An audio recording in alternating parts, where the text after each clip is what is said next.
severe malaise as a result of an abrupt halt to their practice of regular Gregorian chant. I believe most of you are familiar with that story, so I don't need to detail it. Famously postulating that voice can only reproduce what the ear can hear, Tomatis developed the electronic ear device and the sonic rebirth process as therapeutic means of re-stimulating the muscles of the inner ear, and with such array of high-frequency sounds designed to mimic the sonic aspects of the prenatal environment.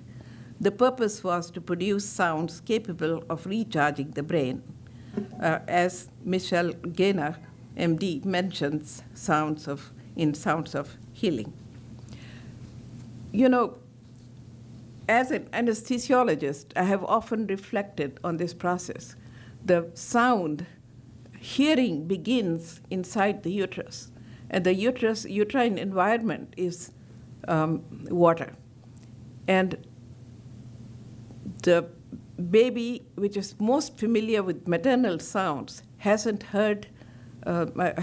seen the mother till it is born, till it shares the air environment with the mom as it comes out, and he yells out a cry which is universally alike in no matter what faith or what background you come from.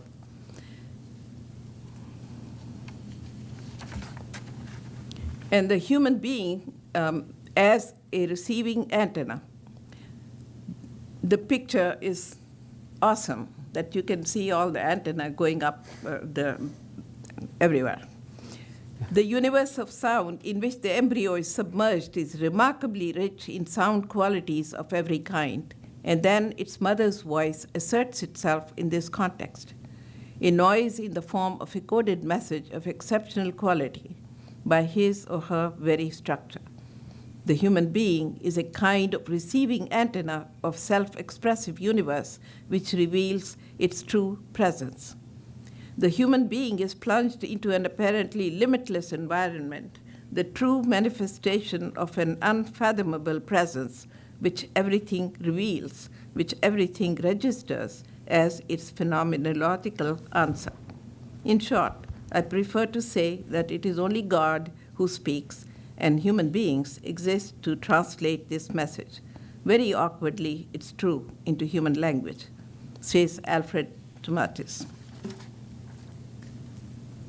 Medical poetics of the sonic self. There is substantial debate surrounding the quantity and quality of empirical data that can be adduced to support Tomatis' theories and therapeutic applications. My intention, however, is not to offer Tomatis' thought as hard science. Rather, I want to suggest that it represents an important step toward developing a medical poetics of the human person, and thus the patient as a sonic being. My goal in this brief presentation is to evoke a certain resonance, again, pardon the pun, between Tomatis' medical poetics of the human person as a sonic being and the various deep connections of the Quran appears to draw between.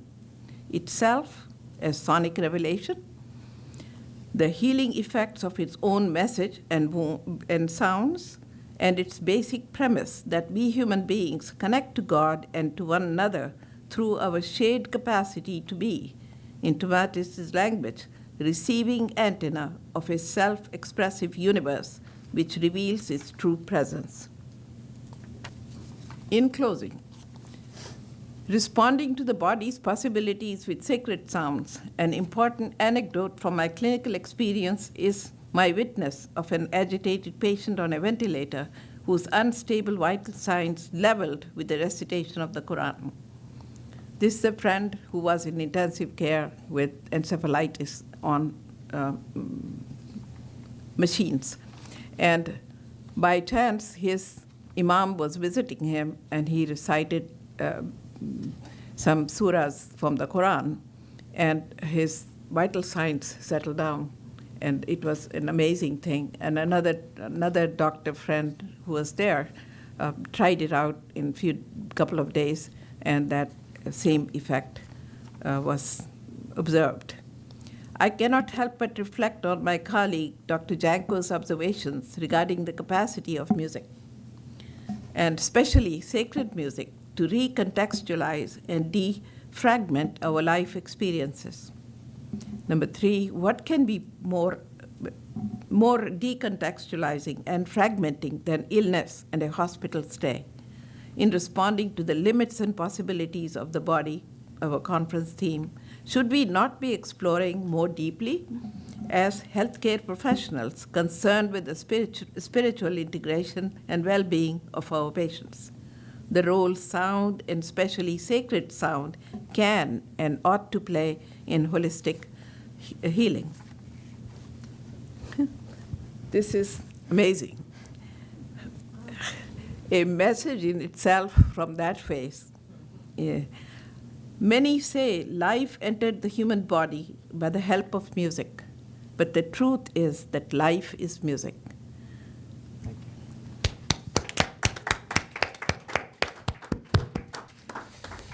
Looks like we still have just a little bit under 15 minutes, which is great, for questions from you and discussion between you and the panelists. Rabbi Zedek, I invite you to return to your seat.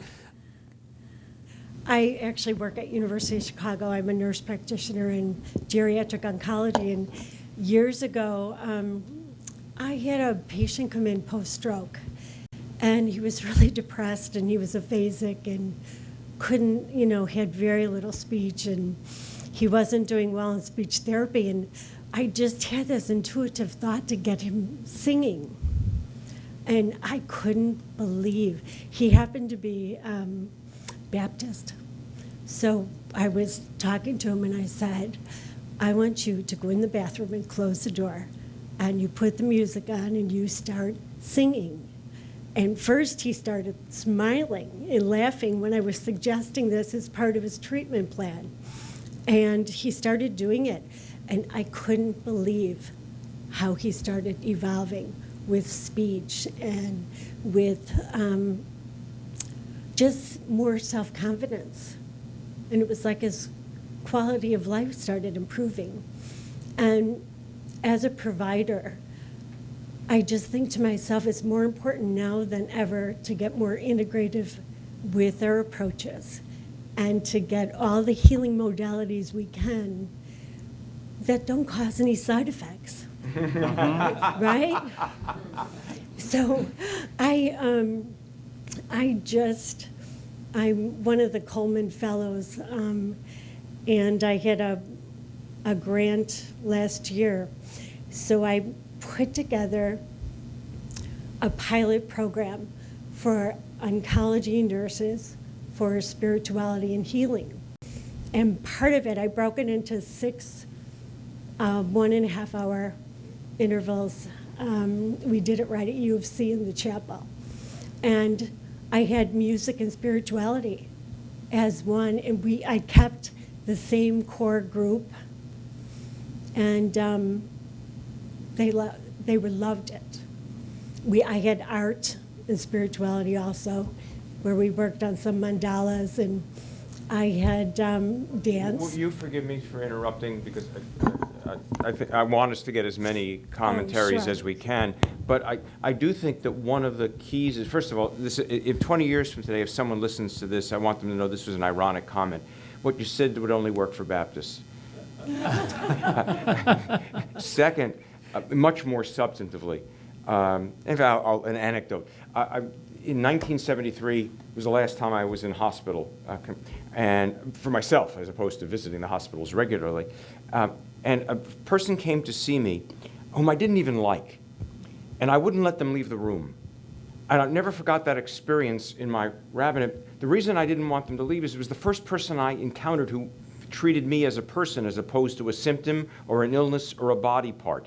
And my suspicion is that that's really the power that you've touched in that program.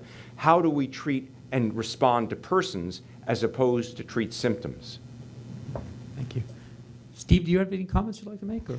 I was just going to say, too, it's proven that music is stored in a different place than speech is. So even if speech is affected, the musical memory may still be there. So people who have, with dementia, people with Alzheimer's or temporary amnesia, oftentimes, even if they can't remember specific things, the musical memory is still there. So whatever can sort of latch on to that as an encouraging source of progress, but then can speech be hooked onto it, if you will? It's fascinating to me. And But when you consider the symbolic richness of the musical memory, as you were alluding to in your presentation, then that would have enormous implications for healing, I would think. Yeah. Right. Other questions or comments? Yes, please. I'm a medical student, and I was thinking about some of my time in the ICU, some of my ICU experiences. And I was thinking about some of the conversations I've heard at the bedside of my ICU patients who, you know, are sedated, and perhaps it looks like they don't understand what we're talking about. But I still wonder, you know, about the role those conversations played. And so I just wanted to say that, you know, in hearing your description of that breath being the name of God and that being something sacred, I kind of saw that in two ways. Firstly, that as clinicians who are at our patient's bedside, that what we say, our breath, holds something sacred in it. And so we have to keep that in mind in our conversations and in what we're saying, even around our sedated patients.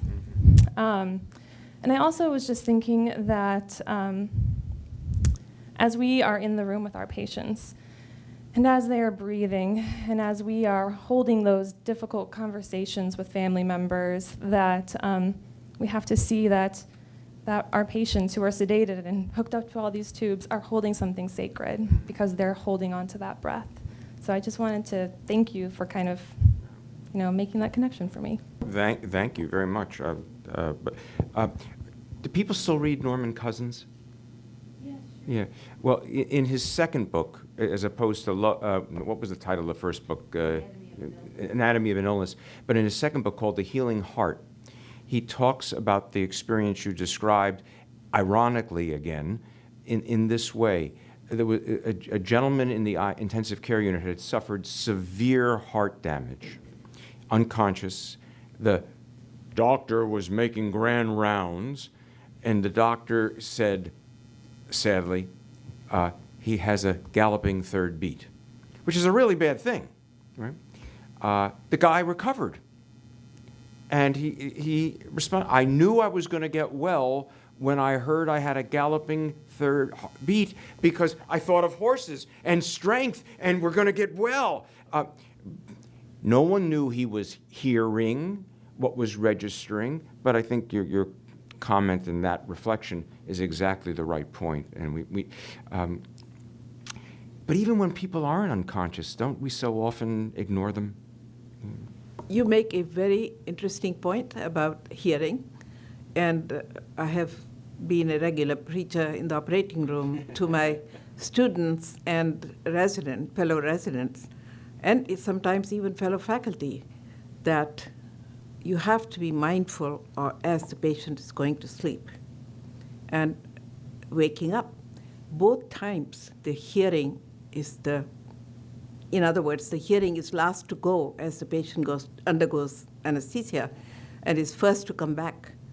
And I equate it with landing of an airplane or takeoff. So takeoff, it has to take off before it lands, right, Michael? So that thing brings tremendous respect and value to your experience as you take care of them. We have a few more minutes for one last question. Or comment. Another comment I would like to make is that the prematures in the nurseries, you may have seen pictures of headphones on and with the sonic sounds, recordings from the sonograms of the mother, intrauterine sounds, and that seems to stimulate the brain and make some,